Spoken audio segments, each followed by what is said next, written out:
달빛처럼 포근한 옛 이야기 월명야담입니다. 오늘도 건강과 웃음이 늘 함께 하시길 바랍니다. 구독과 좋아요로 함께 해주시면 더 많은 이야기를 들려드릴 수 있습니다.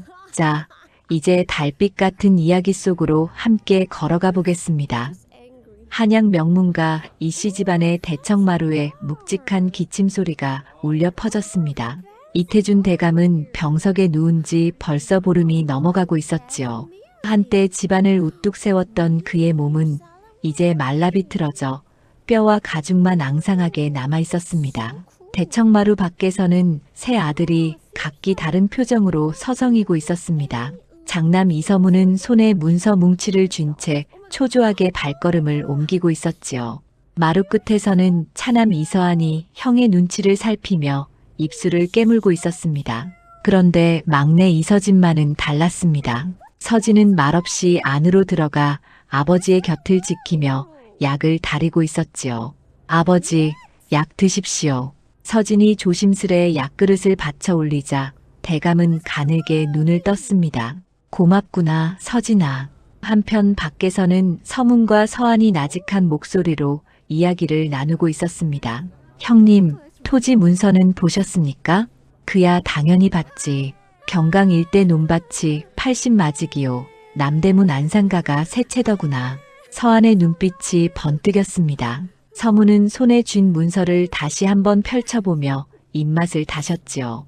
두 형제의 머릿속에는 이미 재산을 어떻게 나눌지에 대한 계산이 가득했습니다.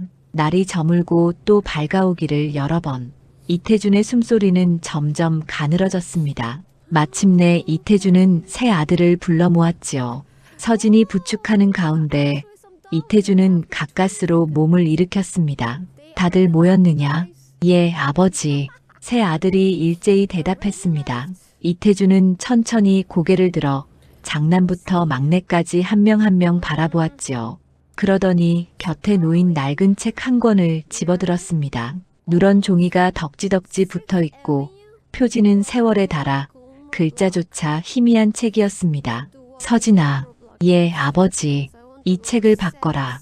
이태준이 떨리는 손으로 책을 건넸습니다. 서진은 두 손으로 공손히 받았지요. 서문과 서한의 얼굴에는 실망의 빛이 스쳤습니다. 이 책 안에 우리 가문의 진정한 유산이 담겨 있느니라. 대감의 목소리는 희미했지만 또렷했습니다. 서진은 책을 품에 안으며 고개를 숙였지요. 그러나 서문은 입술을 삐죽이며 서한과 눈빛을 주고받았습니다. 아버지, 그래서 토지 문서와 금은은 누가? 서문아. 이태준이 장남을 불렀습니다. 토지와 금은은 너와 서한이 나누거라. 하나 명심하여라. 재물은 사람을 지키지 못하느니라. 서문은 대답 대신 허리를 굽혔습니다. 대감은 마지막 힘을 다해 말을 이었지요. 덕이 있으면 재물이 따르고 덕이 없으면 재물도 떠나느니라. 그 말을 끝으로 이태준은 천천히 눈을 감았습니다.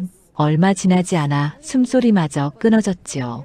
아버지. 서진의 울음소리가 밤하늘을 찢었습니다. 서문과 서한도 고글했지만 두 사람의 눈빛은 이미 다른 곳을 향하고 있었습니다. 장례를 치르는 사흘 동안 집안은 조문객들로 북적였습니다. 상주로서 세 형제는 문상객을 맞았지만 장례가 끝나자마자 분위기가 달라졌지요. 막내야, 그 책 좀 보자. 서문이 손을 내밀었습니다. 서진이 품에서 책을 꺼내 보이자 서문은 빠르게 페이지를 넘겼습니다. 그러나 거기엔 한문으로 빼곡히 적힌 글자들 뿐이었지요. 뭐야, 이게 다야? 금은이 어디 있다는 거냐? 형님, 아버지께서 가문의 유산이라 하셨습니다. 서진이 조심스럽게 말했습니다. 그러자 서한이 비웃듯 말했지요. 유산이라니, 낡은 책 한 권이 무슨 유산이냐. 차라리 쌀 한 가마니가 낫지. 그러게 말이다. 아버지도 늙으시더니 정신이 흐려지셨나 보구나. 서문이 책을 서진에게 던지듯 돌려주었습니다. 서진은 책을 가슴에 품으며 아무 말도 하지 않았지요. 그날 밤 서문과 서한은 은밀하게 만났습니다. 형님, 막내놈이 뭔가 숨기는 게 분명합니다. 그래, 아버지가 괜히 저런 책을 주셨을 리 없어. 분명 그 안에 금은이 숨겨진 장소가 적혀 있을 게야. 두 사람은 며칠 뒤 서진을 불러 세웠습니다. 막내야, 이제 우리도 각자 살 길을 찾아야겠다. 넌 따로 나가서 살거라. 형님, 그게 무슨. 집안의 재산은 우리가 물려받았으니 내가 받은 책으로 내 앞길을 개척해보거라. 서진은 할 말을 잃었습니다. 결국 그는 짐을 꾸려 집을 나와야 했지요. 대문을 나서는 서진의 뒤를 한 늙은 종이 따라왔습니다. 박노진이라는 이름의 노종은 이태준을 평생 모셨던 충직한 사람이었습니다. 도련님, 노진이 작은 보따리를 서진에게 건넸습니다. 이게 뭡니까? 쌀이옵니다. 그리고 이것은 대감님의 인장이지요. 보따리 안에는 쌀 한 말과 작은 나무 상자가 들어있었습니다. 서진의 눈시울이 붉어졌지요. 어르신, 대감님의 뜻이 그 책 속에 남아 계시옵니다. 아무쪼록 잘 살피시기를. 노진은 깊이 허리를 굽힌 뒤 돌아섰습니다. 서진은 책을 품에 안고 묵묵히 걸음을 옮겼지요. 해는 저물어가고 있었지만 서진의 손에는 아버지가 남긴 책이 따뜻하게 남아 있었습니다. 이서문은 아버지의 상을 치른 뒤 바로 집안의 재산을 정리하기 시작했습니다. 경강 일대의 논밭과 남대문 안상가를 모두 손에 넣은 서문은 자신이야말로 새 시대의 상인이라 여겼지요. 부친이 평생 일궈온 상단을 차지한 그는 더 큰 이익을 꿈꾸기 시작했습니다. 이제 이 집안의 주인은 나다. 형님이 하시는 대로 따르겠습니다. 차남 서한은 형의 비위를 맞추며 그 곁에서 남은 이익을 챙기려 했습니다. 서문이 베푸는 작은 몫에도 고개를 조아리며 감사했지요. 두 형제는 밤낮으로 장부를 들여다보며 돈 계산에만 여념이 없었습니다. 그러던 어느 날 한 부인이 이씨 집안을 찾아왔습니다. 윤씨 부인이라 불리는 그녀는 일찍 남편을 여의고도 거상의 재산을 물려받아 한양에서 이름난 부호였지요. 화려한 비단옷에 금비녀를 꽂은 그녀는 교묘한 언변으로 사람들을 휘어잡는 재주가 있었습니다. 어서 오십시오. 서문이 공손히 맞이하자 윤씨 부인은 부채를 펼치며 자리에 앉았습니다. 상을 치르셨다 들었습니다. 뒤늦게나마 조문을 왔습니다. 과분한 말씀입니다. 이렇게 찾아주시니 황송할 따름입니다. 서문과 서한은 그녀 앞에서 한껏 몸을 낮췄습니다. 윤씨 부인은 차를 한 모금 마신 뒤 조심스레 말을 꺼냈지요. 그런데 말입니다. 시중에 소문이 하나 돌던데 무슨 소문 말입니까? 서문의 눈빛이 날카로워졌습니다. 윤씨 부인은 부채로 입을 가리며 속삭이듯 말했습니다. 돌아가신 대감께서 막내 도련님께 특별한 것을 물려주셨다더군요. 낡은 책 한 권이라던데. 아, 그 책 말입니까? 그저 오래된 글씨나 적힌 낡은 책일 뿐입니다. 서한이 손을 내저으며 대답했지요.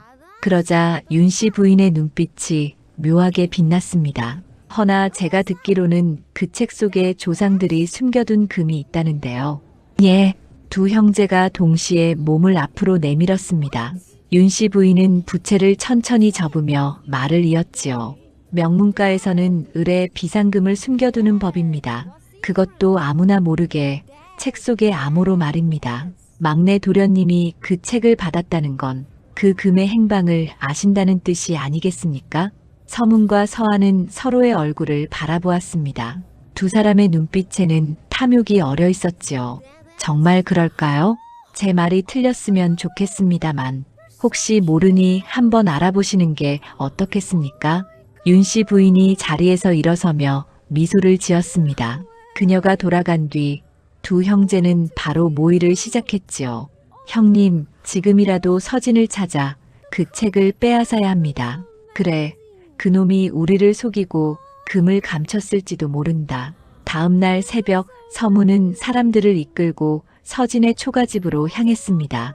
산 아래 작은 초가집에는 서진이 홀로 지내고 있었지요.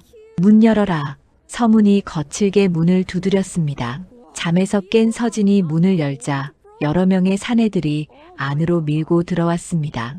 형님, 이게 무슨... 입 닥쳐라. 어서 뒤져라. 서문의 명에 따라 사내들은 집 안을 샅샅이 뒤졌습니다. 뒤주도 열어보고 마루 밑도 들춰봤지요. 하지만 나온 것은 낡은 책 한 권과 쌀 몇 대, 그리고 누런 옷까지 뿐이었습니다. 형님, 아무것도 없습니다. 이놈, 금을 어디에 숨겼느냐.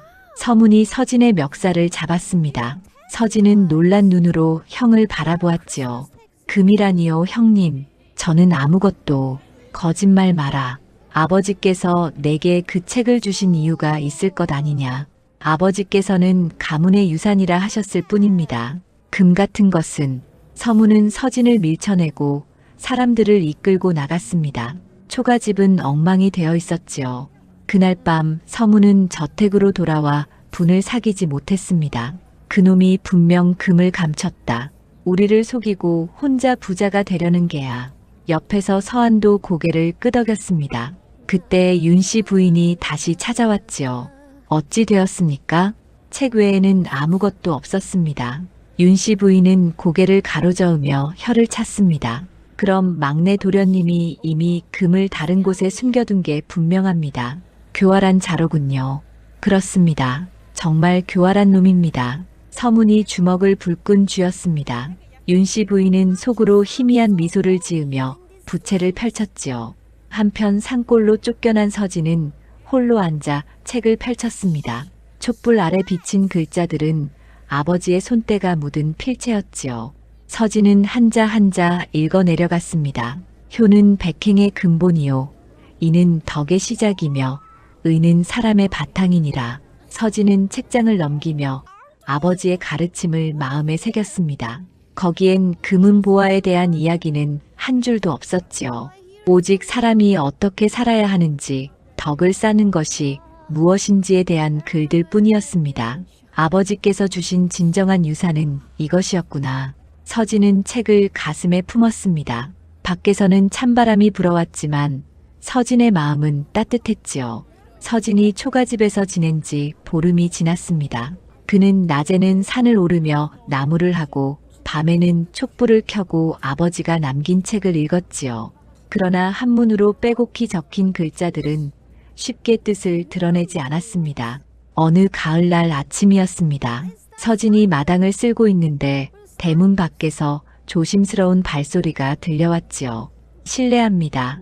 이 댁에 사람이 계십니까? 맑은 목소리가 들려왔습니다. 서진이 문을 열어보니 소복한 차림의 여인이 서 있었지요. 나이는 20 남짓 되어 보였고 손에는 작은 보따리를 들고 있었습니다. 무슨 일로 찾아오셨습니까? 저는 한소영이라 합니다. 이 근처에서 필사 일을 하고 있는데 혹시 글씨를 베껴 쓸 일이 있으신지 여쭙고자 왔습니다. 소영은 단정한 말씨로 자신을 소개했습니다. 서진은 고개를 저으며 대답했지요. 이 초라한 집에 무슨 필사할 일이 있겠습니까? 그저 근근히 살아가는 처지일 뿐입니다. 소영은 실망한 기색을 보이며 돌아서려 했습니다. 그때 마당에 놓인 책이 그녀의 눈에 들어왔지요. 저것은 혹시 사서삼경의 하나입니까?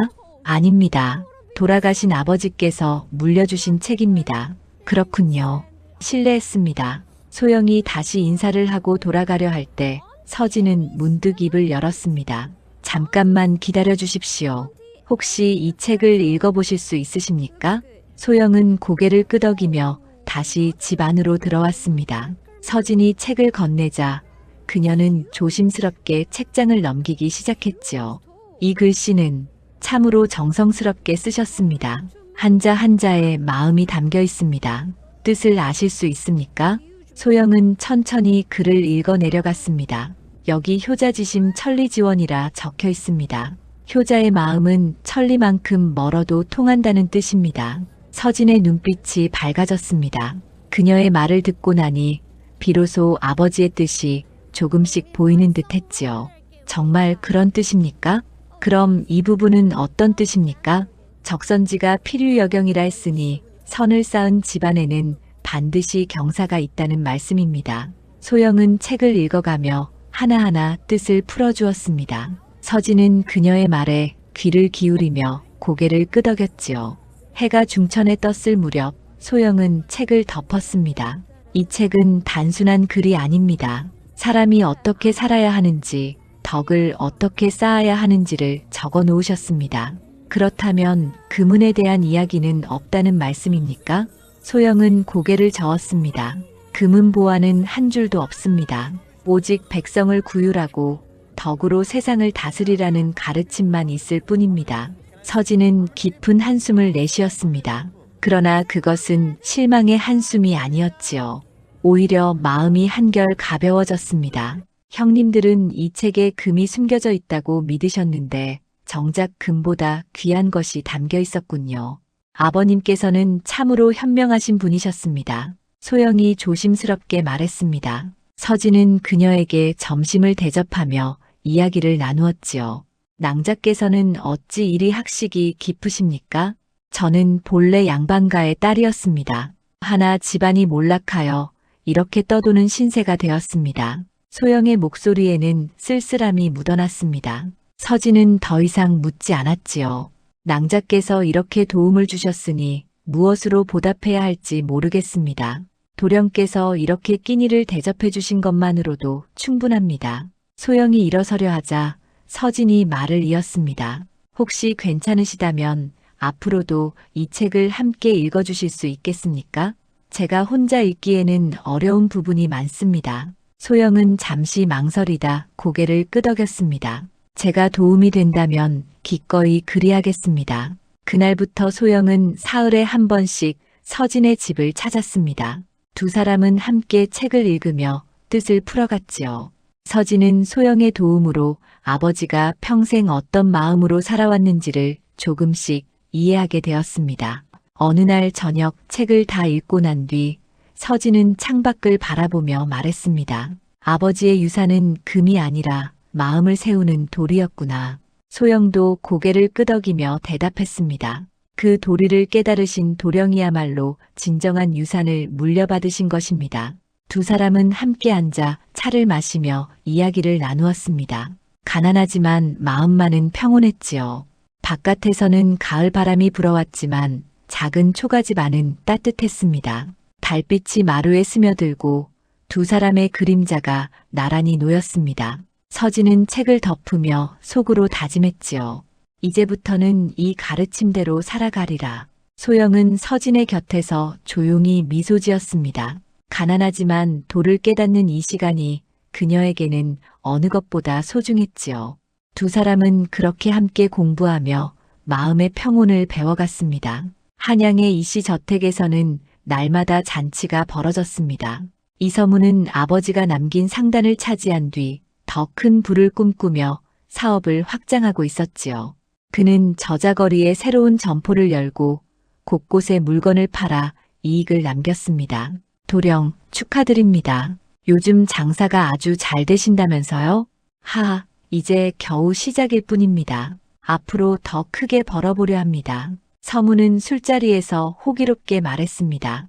그의 곁에는 늘 윤씨 부인이 함께했지요. 그녀는 교묘한 말로 서문을 부추겼습니다. 도령께서는 안목이 남다르십니다. 이번에 청나라 비단을 들여오시면 큰 이익을 보실 겁니다. 정말 그렇겠습니까? 제가 보증합니다. 저도 조금 투자하겠으니 도련님께서 주도해 주십시오. 윤씨 부인의 말에 서문은 기뻐하며 고개를 끄덕였습니다. 그는 곧 큰 돈을 들여 물건을 사들이기 시작했지요. 그러나 문제는 거기서부터 시작되었습니다. 서문이 들여온 비단은 품질이 좋지 않았습니다. 물건을 산 상인들은 하나둘 불평을 늘어놓았지요. 이게 무슨 비단이요? 빛깔도 고르지 않고 올도 성글지 않소? 잠깐만 기다려 주십시오. 다른 물건으로 바꿔드리겠습니다. 서문은 애써 웃으며 말했지만 상인들은 이미 등을 돌리고 있었습니다. 소문은 빠르게 퍼졌지요. 이씨 상단의 물건은 믿을 수 없다는 소문이었습니다. 설상가상으로 서문은 허세를 부리며 돈을 헛되이 쓰고 있었습니다. 날마다 기생집을 드나들고 쓸데없는 잔치에 돈을 뿌렸지요. 장부를 맡은 청지기가 걱정스러운 얼굴로 말했습니다. 도령, 이래서는 안 됩니다. 돈이 빠져나가기만 하고 들어오지 않습니다. 걱정 마라. 곧 큰 장사를 한 번 해서 다 메울 것이다. 서문은 청지기의 말을 흘려들었습니다. 그는 여전히 윤씨 부인의 말만 믿고 있었지요. 한편 차남 서한은 형의 상단이 기울어가는 것을 보며 불안해하기 시작했습니다. 그는 형이 없는 틈을 타 몰래 장부를 뒤져보았지요. 이런 빚이 이렇게 많다니. 서한은 식은땀을 흘렸습니다. 이대로 가다가는 자신도 함께 망할 것이 분명했습니다. 그는 서둘러 자신의 몫을 챙기기 시작했지요. 형님, 저는 잠시 지방으로 장사를 다녀오겠습니다. 그래, 다녀오거라. 큰 이익을 남겨오너라. 서문은 의심 없이 동생을 보냈습니다. 그러나 서한은 돌아오지 않았지요. 그는 자신의 재산을 챙겨 멀리 도망쳐버렸습니다. 이놈, 동생놈이 나를 속였구나. 서문은 뒤늦게 사실을 알고 분노했습니다. 하지만 이미 때는 늦었지요. 상단의 빚은 눈덩이처럼 불어났고 거래처는 하나둘 끊어졌습니다. 마침내 채권자들이 몰려왔습니다. 서문날이 빚을 갚으시오. 조금만 기다려 주십시오. 곧 갚겠습니다. 이미 몇 달을 기다렸소. 더는 못 기다리겠소. 서문은 궁지에 몰렸습니다. 그는 다급하게 윤씨 부인을 찾아갔지요. 부인, 저를 좀 도와주십시오. 이대로는 상단을 잃게 생겼습니다. 윤씨 부인은 부채를 펼치며 고개를 가로저었습니다. 안타깝습니다만 저도 형편이 어렵습니다. 부인께서 투자하신 돈도 있지 않습니까? 함께 해결해야 하지 않겠습니까? 그것은 이미 손을 떼었습니다. 도령께서 독단으로 벌인 일이니 저는 알 바가 아닙니다. 윤씨 부인은 차갑게 말하며 자리를 떴습니다. 서문은 그제야 깨달았지요. 윤씨 부인은 처음부터 자신을 이용했을 뿐이라는 것을 말입니다. 내가 속았구나. 서문은 텅 빈 사랑채에 앉아 고개를 떨구었습니다. 사방에서 빚쟁이들이 찾아왔고 하나둘 재산이 팔려나갔지요. 화려하던 저택도 번성하던 상단도 모두 남의 손으로 넘어갔습니다. 어느 날 저녁 서문은 혼자 앉아 빈 술병을 바라보았습니다. 촛불이 흔들리는 가운데 그는 아버지의 마지막 말씀을 떠올렸지요. 덕이 있으면 재물이 따르고 덕이 없으면 재물도 떠나느니라. 서문의 눈에서 눈물이 흘러내렸습니다. 아버지, 이제야 알겠습니다.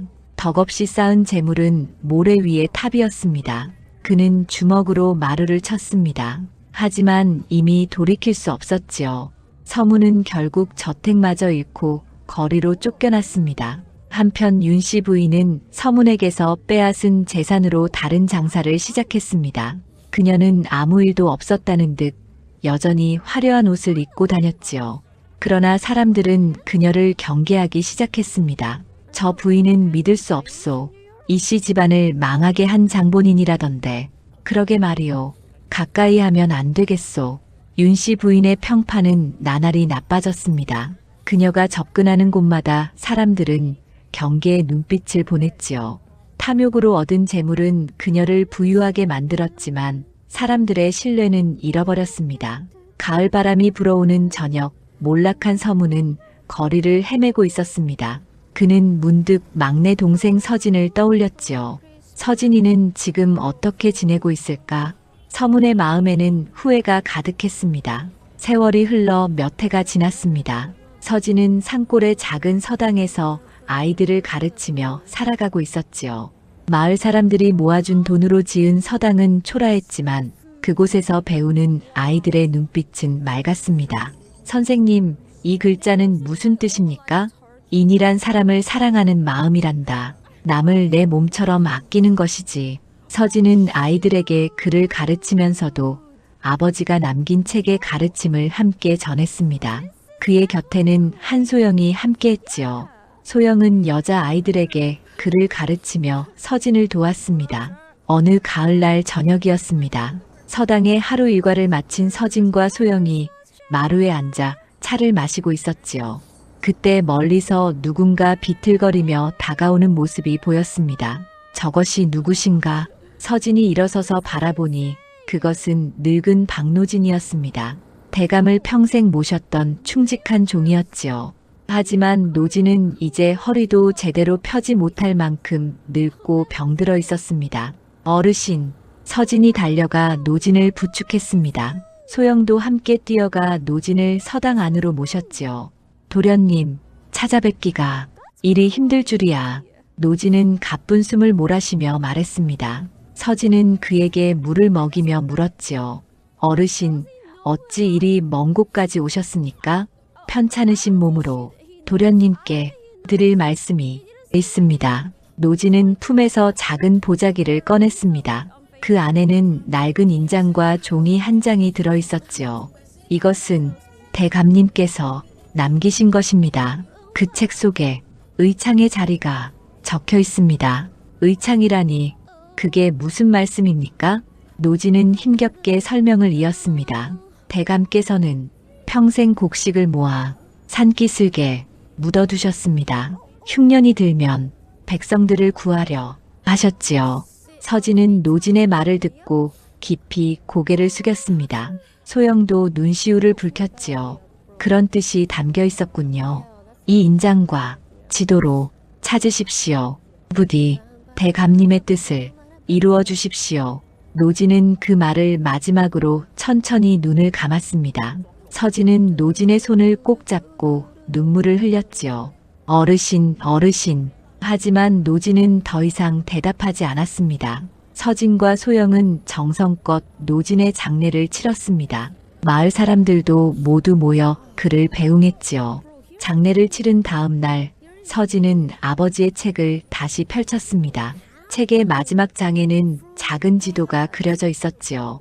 산의 형세와 나무의 위치, 바위의 모양까지 세밀하게 적혀 있었습니다. 이것이 의창의 위치로군요. 소영이 지도를 보며 말했습니다. 서진은 고개를 끄덕이며 책을 덮었지요. 내일 아침 일찍 산으로 가보겠습니다. 다음 날 새벽 서진은 소영과 함께 산으로 향했습니다. 지도를 따라 한참을 오르자 큰 바위 아래 평평한 터가 나타났지요. 서진은 그곳을 삽으로 파기 시작했습니다. 한참을 파내려가자 삽 끝에 단단한 것이 닿았습니다. 그것은 큰 항아리였지요. 서진이 흙을 털어내니 그 안에는 곡식이 가득 담겨 있었습니다. 이것이 서진은 떨리는 손으로 항아리 뚜껑을 열었습니다. 보리와 조가 가득 들어 있었지요. 주변을 더 파보니 크고 작은 항아리가 여러 개 묻혀 있었습니다. 아버지께서 평생 모으신 것이군요. 소영이 감탄하며 말했습니다. 서진은 무릎을 꿇고 하늘을 향해 절을 올렸지요. 아버지, 이제야 깨달았습니다. 아버지의 뜻은 가문을 살리려 함이 아니라 백성을 살리려 함이었습니다. 서진의 눈에서 눈물이 흘러내렸습니다. 그는 아버지가 왜 책을 자신에게 물려주었는지 비로소 이해했지요. 형들은 재물만을 탐했지만 서진은 아버지의 마음을 이어받을 수 있는 아들이었습니다. 서진은 마을로 돌아와 사람들을 모았습니다. 그리고 산에 묻혀있던 곡식을 꺼내기 시작했지요. 마을 사람들은 모두 놀라워했습니다. 이게 다 어디서 난 곡식입니까? 돌아가신 아버지께서 백성을 위해 모아두신 것입니다. 이제 이것으로 어려운 이들을 도우려 합니다. 서진은 아버지가 세우려 했던 의창을 마을에 지었습니다. 그곳에서는 흉년이 들거나 병든 이들에게 곡식을 나누어 주었지요. 마을 사람들은 서진을 효자라 부르며 칭송했습니다. 소영은 서진의 곁에서 장부를 관리하며 도왔습니다. 두 사람은 말없이 서로를 의지하며 아버지의 뜻을 이어갔지요. 어느 날 저녁 의창 앞에서 서진은 하늘을 바라보며 속삭였습니다. 아버지, 이제 조금은 아버지의 뜻을 헤아린 것 같습니다. 바람이 불어와 서진의 옷자락을 스쳤습니다. 마치 아버지가 대답하는 것 같았지요. 서진은 미소를 지으며 의창으로 돌아갔습니다. 그곳에서는 소영이 등불을 밝히며 그를 기다리고 있었습니다. 한양 저자거리에는 가을바람이 불어왔습니다. 한때 화려했던 이씨 집안의 저택은 이제 다른 이의 손에 넘어가 있었지요. 그곳을 지나가던 사람들은 고개를 저으며 혀를 찼습니다. 참으로 덧없는 일이로구먼. 한때 그리도 잘 나가던 집안이 욕심을 부리다 망한 것이지. 자업자득이라네. 윤씨 부인은 여전히 한양을 돌아다니며 새로운 이익을 찾고 있었습니다. 그녀는 이씨 집안에서 빼앗은 재산으로 다른 사업을 벌이려 했지요. 화려한 비단옷을 입고 금비녀를 꽂은 채 그녀는 새로 불을 쌓은 상인들을 찾아다녔습니다. 김참봉, 좋은 사업 이야기가 있는데 들어보시겠습니까? 윤 씨 부인이 부채를 펼치며 말을 꺼냈습니다. 그러나 김참봉은 손을 내저으며 자리에서 일어났지요. 부인께서 하시는 일에는 끼고 싶지 않습니다. 이게 무슨 말씀입니까? 제가 언제 이 씨 집안이 어찌 망했는지 모르는 사람이 없습니다. 부인께서는 다른 일을 찾아보시지요. 김참봉은 냉랭하게 말하며 자리를 떴습니다. 윤 씨 부인의 얼굴이 굳어졌지요. 그녀는 다른 상인들을 찾아갔지만 돌아오는 대답은 모두 같았습니다. 윤 씨 부인과는 거래하지 않겠습니다. 부인의 말로 망한 이가 몇이던가. 가까이 하면 안 됩니다. 사람들은 입을 모아 그녀를 멀리했습니다. 윤 씨 부인은 처음에는 화를 냈지만 점차 아무도 그녀를 믿지 않는다는 것을 깨달았지요. 탐욕으로 얻은 재산은 그녀를 부유하게 만들었지만 사람들의 신뢰는 모두 잃어버렸습니다. 세월이 흐르면서 윤 씨 부인의 처지는 점점 나빠졌습니다. 새로운 장사를 벌일 수 없었고 가진 재산은 서서히 줄어들었지요. 그녀를 둘러싼 하인들도 하나둘 떠나갔습니다. 어느 겨울날 윤 씨 부인은 홀로 조라한 방에 앉아 있었습니다. 화려하던 옷은 빛이 바래고 금비녀도 팔아버린 지 오래였지요. 창밖으로는 눈이 내리고 있었습니다. 이게 다 무엇 때문이었던가. 윤 씨 부인은 쓸쓸히 중얼거렸습니다. 그녀는 평생 재물을 쫓아 살았지만 결국 혼자 남았지요. 아무도 그녀를 찾지 않았고 아무도 그녀를 돌보지 않았습니다. 봄이 왔지만 윤 씨 부인의 삶은 더욱 힘들어졌습니다. 병든 몸을 이끌고 그녀는 저자거리를 떠돌았지요. 한때 자신이 드나들던 화려한 저택들을 지나칠 때마다 그녀는 고개를 숙였습니다. 어느 날 오후 윤 씨 부인은 산골 마을 어귀를 지나가고 있었습니다. 그곳에는 새로 지은 의창이 서 있었고 아이들의 웃음소리가 들려왔지요. 서당 앞에서는 서진이 아이들을 가르치고 있었습니다. 윤 씨 부인은 멀리서 그 모습을 바라보았습니다. 가난하지만 평온한 얼굴로 아이들을 돌보는 서진의 모습이 눈에 들어왔지요. 그녀는 문득 깨달았습니다. 저 효자가 진정한 부자로구나. 윤 씨 부인은 품에서 마지막 남은 연 몇 개를 꺼냈습니다. 그리고 서당 앞을 지나가던 아이들에게 건네주었지요. 얘들아, 이거 먹거라. 고맙습니다, 할멈. 아이들은 환하게 웃으며 엿을 받아들었습니다. 윤 씨 부인은 그 모습을 보며 쓸쓸히 미소 지었지요. 너희 선생님께 전해주거라. 욕심은 사람을 혼자 남긴다고 말이다. 아이들은 고개를 갸우뚱하며 대답했습니다. 예, 알겠습니다. 윤 씨 부인은 천천히 걸음을 옮겼습니다. 그녀의 뒷모습은 쓸쓸했지요. 한때 한양에서 이름난 부호였지만 이제는 아무도 기억하지 않는 늙은 과부일 뿐이었습니다. 저녁 무렵 서진은 아이들에게서 윤 씨 부인의 말을 전해 들었습니다. 선생님, 어떤 할멈이 욕심은 사람을 혼자 남긴다고 전하라 했습니다. 서진은 창밖을 바라보며 고개를 끄덕였습니다.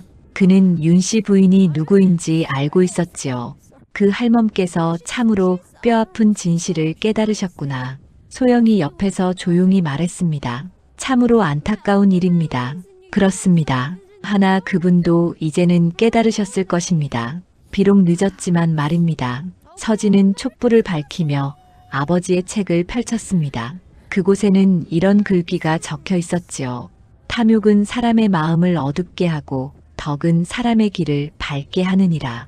윤 씨 부인은 그 뒤로 마을 사람들에게서도 잊혀졌습니다. 가끔 저자거리를 지나가는 늙은 여인을 보았다는 이야기가 들렸지만 아무도 그녀가 누구인지 기억하지 못했지요. 어느 추운 겨울날 윤 씨 부인은 조용히 세상을 떠났습니다. 아무도 그녀의 죽음을 애도하지 않았고 아무도 그녀를 기억하지 않았지요. 탐욕으로 쌓은 부는 모두 사라졌고 그녀가 남긴 것은 아무것도 없었습니다. 다만 서진의 서당 아이들 사이에서만 엿을 나눠준 할멈의 이야기가 작은 교훈으로 전해질 뿐이었습니다. 욕심을 부리면 결국 혼자 남는다는 그 쓸쓸한 가르침 말입니다. 서진의 의창 소문은 점차 멀리까지 퍼져나갔습니다. 흉년이 들어 굶주린 백성들에게 곡식을 나누어 주고 병든 이들을 돌보는 효자 선비가 있다는 이야기였지요. 마을 사람들은 서진을 칭송했고 그의 이름은 마침내 관청에까지 알려졌습니다. 어느 봄날 고을 수령이 서진을 불러들였습니다. 자네가 바로 이서진이라는 선비인가? 그저 아버지의 뜻을 따를 뿐입니다. 백성을 구휼하는 일은 참으로 귀한 일이네. 조정에서도 자네의 이야기를 듣고 싶어 할 것이야. 수령은 서진의 손을 잡으며 칭찬을 아끼지 않았습니다. 서진은 공손히 고개를 숙였지요. 그 소식은 멀리 떠돌고 있던 이서한의 귀에도 들어왔습니다. 형 서문을 배신하고 도망쳤던 서한은 이곳저곳을 떠돌며 근근히 살아가고 있었지요. 그는 한때 챙겨온 재산도 다 써버리고 이제는 남의 집 마당에서 품을 팔아 연명하고 있었습니다. 막내 동생이 효자로 이름을 날린다고 서한은 떨리는 손으로 막걸리를 들이켰습니다. 그의 마음속에는 부끄러움과 후회가 가득했지요. 한때 동생을 무시하고 쫓아냈던 자신이 이제는 동생보다 못한 처지가 되었습니다. 며칠을 고민하던 서한은 마침내 결심을 했습니다. 그는 남루한 옷을 입은 채 서진이 있는 마을로 향했지요. 산길을 걸으며 서한은 지난 날을 떠올렸습니다. 내가 얼마나 어리석었던가.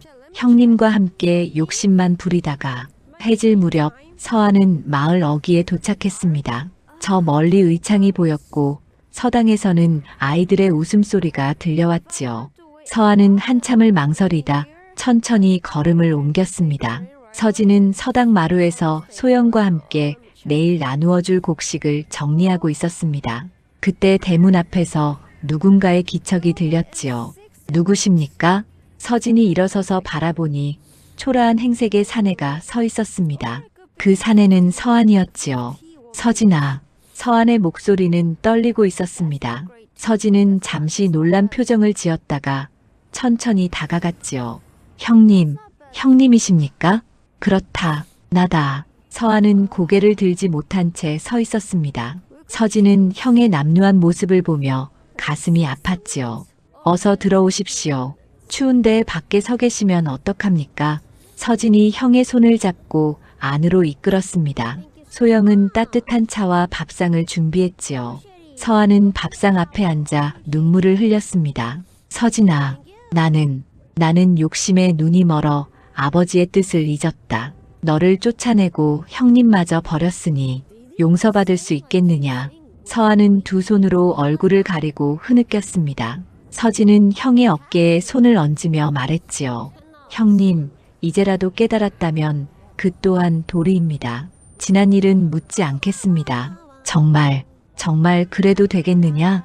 우리는 형제입니다. 아버지께서도 그것을 바라셨을 것입니다. 서진은 형을 일으켜 세웠습니다. 두 형제는 눈물 속에서 껴안았지요. 소영은 그 모습을 보며 조용히 눈시울을 붉혔습니다. 그날 밤 서한은 지난 세월 동안 있었던 일들을 모두 털어놓았습니다. 형 서문과 함께 욕심을 부리다 모든 것을 잃었던 일, 형을 배신하고 도망쳤던 일, 그리고 떠돌며 고생했던 일까지 말입니다. 큰형님은 지금 어디 계십니까? 서진이 조심스럽게 물었습니다. 서한은 고개를 저었지요. 나도 모르겠다. 헤어진 뒤로 소식이 없구나.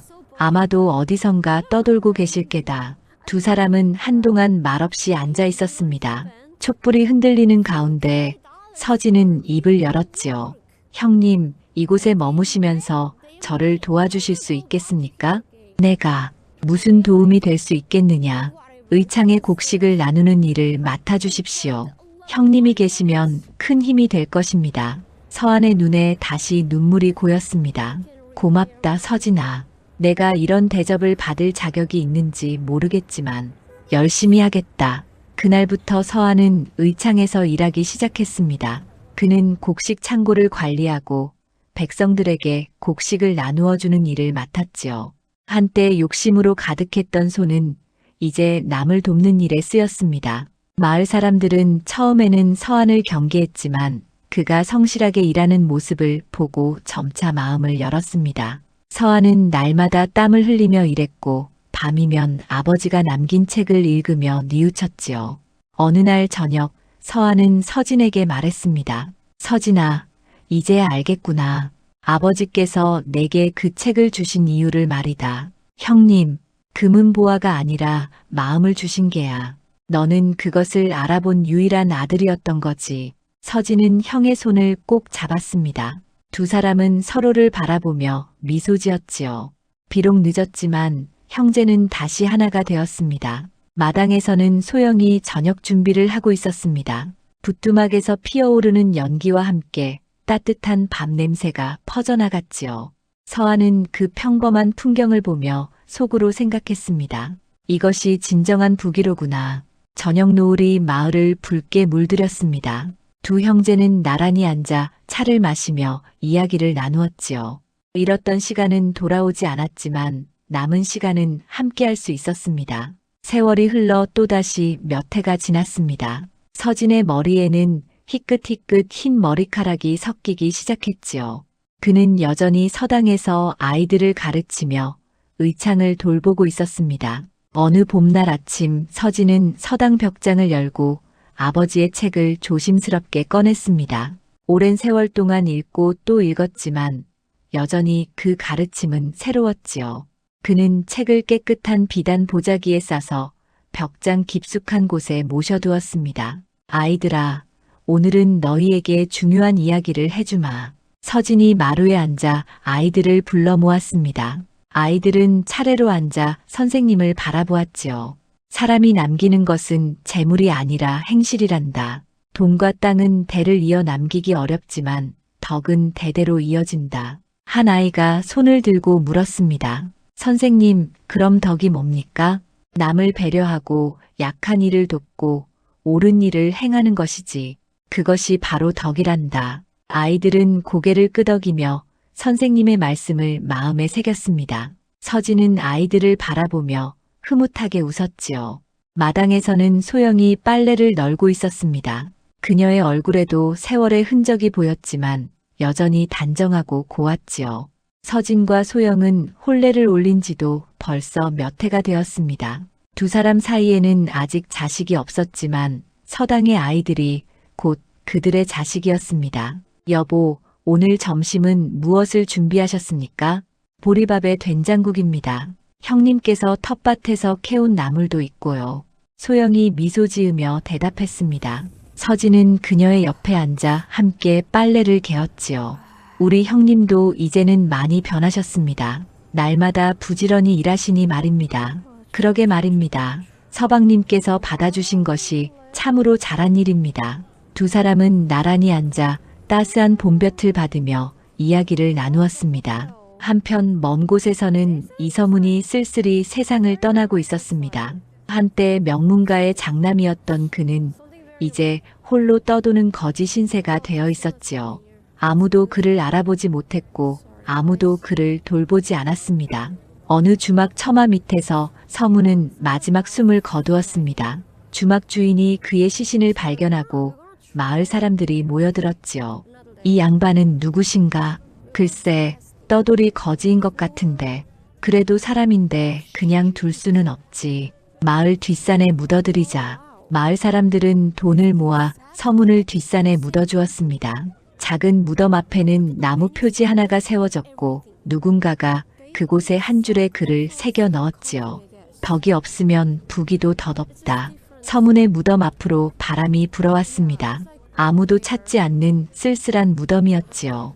며칠 뒤 서안이 장사를 다녀오는 길에 그 마을을 지나게 되었습니다. 주막에서 쉬던 중 그는 마을 사람들의 이야기를 우연히 들었지요. 저번에 죽은 그 거지 말일세. 알고 보니 한양 양반집 사람이었다더군.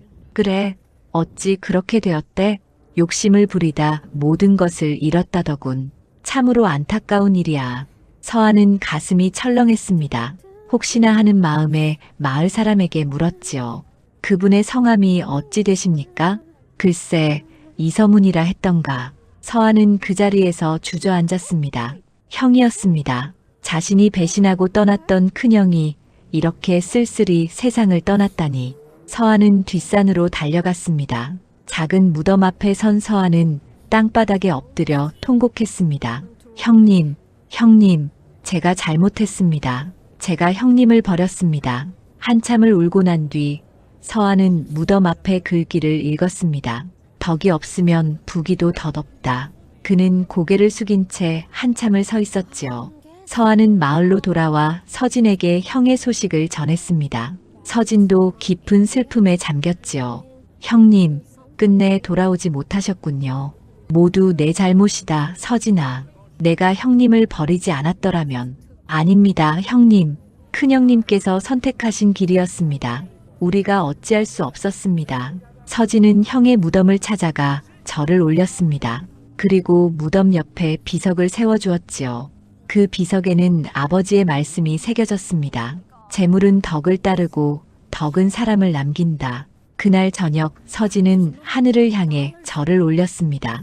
아버지, 이제야 세 아들이 모두 아버지의 가르침을 깨달았습니다.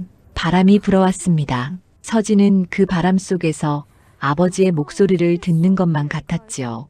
이듬해 봄 서당 마당에는 복숭아꽃이 만발했습니다. 아이들은 마당에서 뛰어놀고 서한은 의창에서 곡식을 나누어 주고 있었습니다. 소영은 서진의 곁에서 조용히 미소 지으며 앉아 있었지요. 여보, 우리가 참으로 복이 많지 않습니까? 그렇습니다. 가난하지만 마음만은 부자입니다. 서진은 멀리 산을 바라보았습니다. 저 산 어딘가에 아버지가 남긴 의창이 있고 형님의 무덤이 있었지요. 그들은 모두 서진에게 소중한 가르침을 남겼습니다. 들판에서는 아이들의 웃음소리가 울려 퍼졌습니다. 그 소리는 바람을 타고 멀리 퍼져나갔지요. 한 권의 책이 한 가문의 운명을 바꾸었고 그 가르침은 대대로 이어질 것이었습니다. 서진은 서당으로 돌아가 다시 아이들을 가르쳤습니다. 그의 손에는 여전히 아버지가 남긴 책의 가르침이 살아 숨쉬고 있었지요.